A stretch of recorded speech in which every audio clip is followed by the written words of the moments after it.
Welcome to Successful Parenting, where we, Jackie Rue and Robin Choquette, share practical skills for families to build resilience and healthy connections.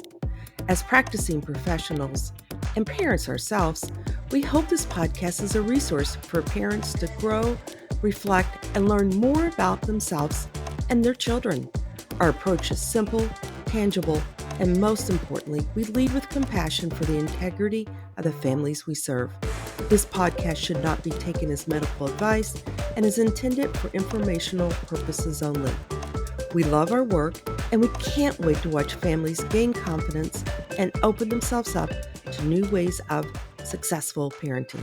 Good afternoon, Robin. Hello, Jackie. I really like the topic that we are talking about today. And, I'm jumping right in because this is a topic that we have spent a lot of time talking about this past week. I have gotten a lot of calls from schools and from families how children in elementary and middle and high school, really all ages, are viewing themselves. We're hearing a lot about comparisons to social media, talking a lot about kids saying, we don't feel like we're enough. We want to be prettier. We don't feel like we're good enough. And so this is something that really has come up a lot. I had a call this last week and the parent said, really got to work on this confidence thing. They have no confidence. They need to build their confidence. And we talked about, what was going on for the child and really supporting the parent. It's not just a singular thing that impacts confidence. It can be from social media. It can be from peers. It can be from a multitude of places. And working on confidence, I think,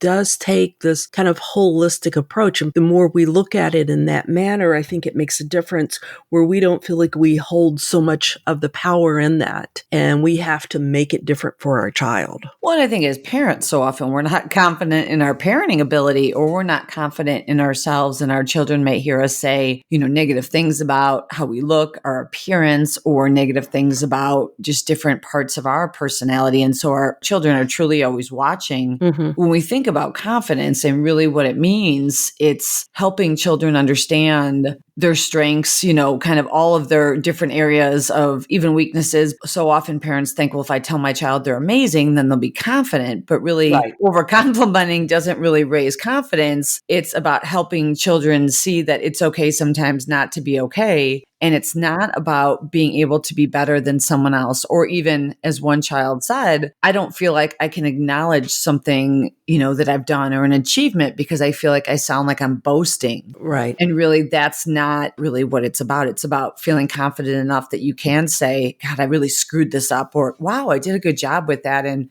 having that be a little bit normalized. Right. And that was something that worked with one young adult. They have a hard time saying that things are going well. That's something they've struggled with, even as a child. There were some reinforcements of that we don't brag. And there is some confusion of bragging and just holding a truth. And I did this well, and I feel proud about that. That is not bragging. That's not boasting. That's stating just your experience. And how do we help children to do that in a way that does, I think, it empowers them and builds that confidence? Well, and I agree with what you said. And I think parents, again, we model it, and also helping with our children by not overpraising, but praising efforts that they've truly made. And I joked about this on one of our episodes early on. I remember I had a boss. I think he was trying to be really nice. I would barely do anything. That's so wonderful. You're doing so great. I just remember it wasn't really meaningful to me because I felt like it wasn't something that I would consider something that should be praised. And so I think for children too, they're aware of when they're not really doing something and we're like, you're amazing, you're wonderful. I don't know that really makes them feel better. But I think when you notice that they do something, being able to say like, gosh, I noticed that. I feel like that's really great. Or, do you feel like that's really great? And helping them start to see that they have some locus of control over what they can and can't do. And that's really how we develop confidence. Right. Absolutely. And I think you're so right. By just telling them, oh, you did a great job, that isn't building confidence. That doesn't really establish. It's about them experiencing situations where they're doing well and they can identify that, as well as they're in situations when they're not really doing a great job and they're okay to say, I'm not doing well. I don't feel strong in this area. I feel I need improvement. And that's okay as well. And I think holding those truths, I think, is so important. I had a grandchild that at one time was playing a sport, and they went to the coach, and they've struggled a lot with anxiety, and the coach knows it. And they asked the coach how they can improve. And the coach was like, "Oh, you're doing such a great job. Maybe just be more aggressive." And that's all they gave them. And the child walked away and said, "Oh, wait a minute, if that's the only thing I have to improve on, then I should be the best player out there." Because they recognized that the coach really wasn't giving them direction in ways that they can improve. And I think the coach was trying to be thoughtful of this child because they do have a lot of anxiety. But at the end, it really frustrated the child because, like you said, they knew that that wasn't accurate. They knew that they could be better. And it didn't help confidence. It didn't. And I think that's what the coach was trying. Kids are pretty smart. They read through it. They get it. Well, and I think they want something that they feel like they have control over. So, for many of our children, they are seeing things on social media, and they're seeing all of this on TV and all these other avenues, and they're seeing how people look and people striving to look better. And I've seen it really take a toll for a lot of our children in terms of, looking in the mirror and how they feel about themselves and their bodies. And we talk a lot about ways to help with that. And part of it is sometimes even having conversations about some of these things and what's out there, and, making sure that we're being mindful again of how we're talking about ourselves and how we're viewing ourselves in terms of what we view as progress over perfection. So many of the children we see, it's never enough. And I think as we take a step back and help our kids normalize some of these feelings, but also help them to understand what confidence looks like, right? We talk a lot about coming out of our comfort zone helps build confidence, doing things that maybe are difficult for you or you didn't think you could achieve. That's how you build confidence, right? Right. Absolutely. It's stepping out of that and being able to own that in a way. Listeners, I think you should tell your children when you feel like you didn't do a great job. I think that's okay to have that conversation. There is something to, I really tried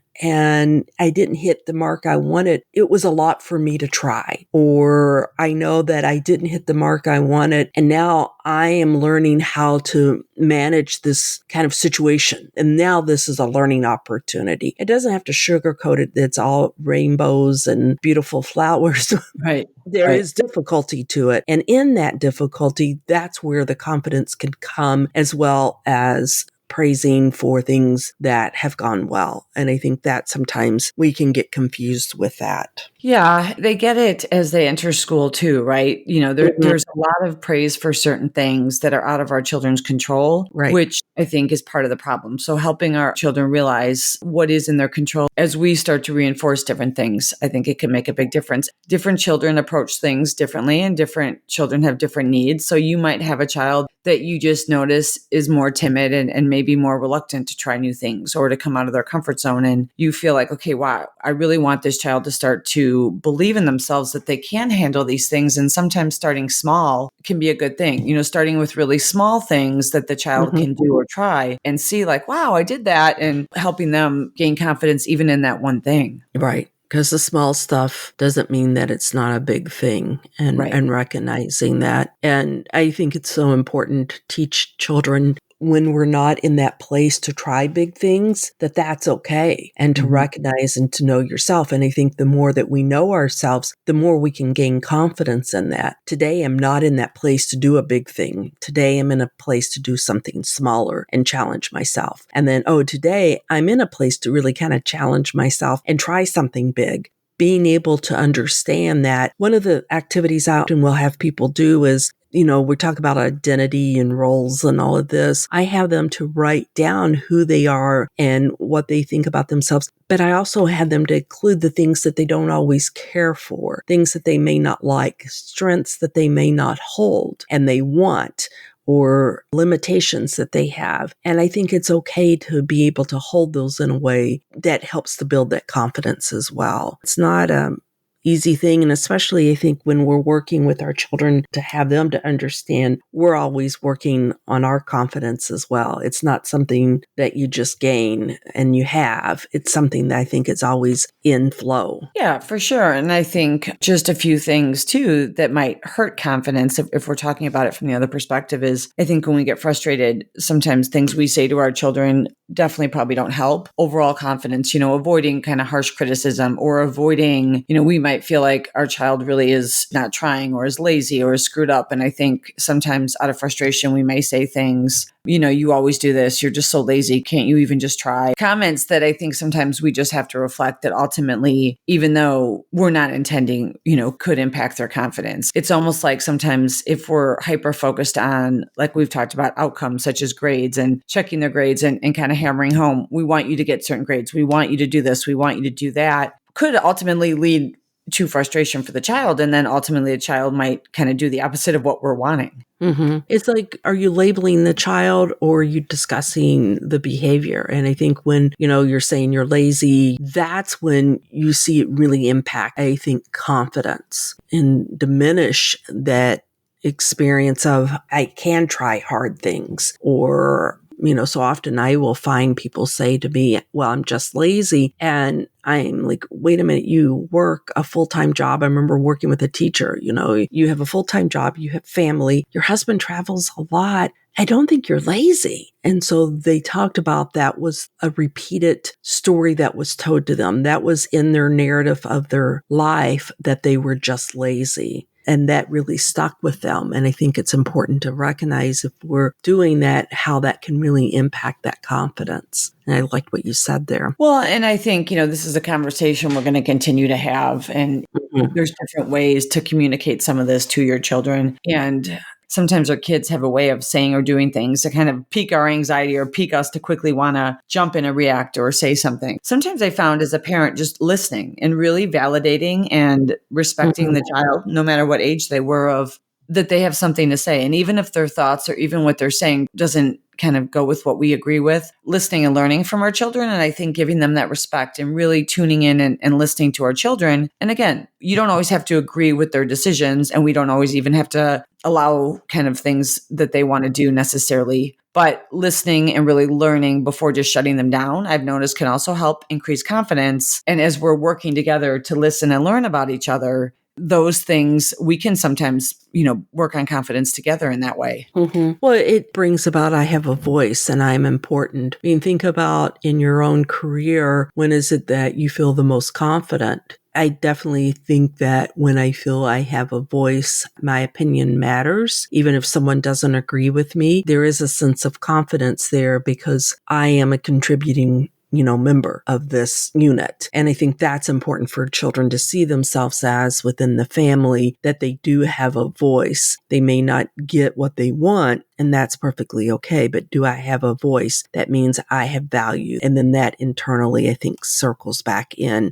Another great conversation. Yeah, for sure. And I don't think it's an easy one always. I think, our children want to do well, and our children obviously want to be confident. And the more our children can be okay with not being okay, and even trying things that are difficult for our children, as well as might result in failure, is how really we build confidence. And so I think as we continue these conversations and allow our children to have some room to breathe and grow, as parents, we need to learn and grow with them, because it is a different time and there's so many different things going on. And I think as parents, we have to remember that it's okay for us to not know all the answers and just be learning with our children, and learning as we learn more about the individual child, we will start to learn what approach or what response works best. You'll know if it's not working. Sometimes parents, will say, well, this is what we're doing, but the child's not doing well. And we talk about, well, let's see if maybe a different approach will result in different things. We know the more we accommodate children, sometimes that doesn't always end in them being more productive or them really starting to feel good about themselves. Sometimes over accommodating can be a precursor for less confidence too. And so I think really learning and tapping into our own anxieties and fears as we work together really will bring about a more confident child. Absolutely. Well, thank you so much, listeners, for joining in. And don't forget, send in to us, moms, dads, send in what you love about parenting. You can simply make a recording and send it to successfulparentingplan@gmail.com, and we'd love to hear from you. Bye, Jackie. Bye, Robin.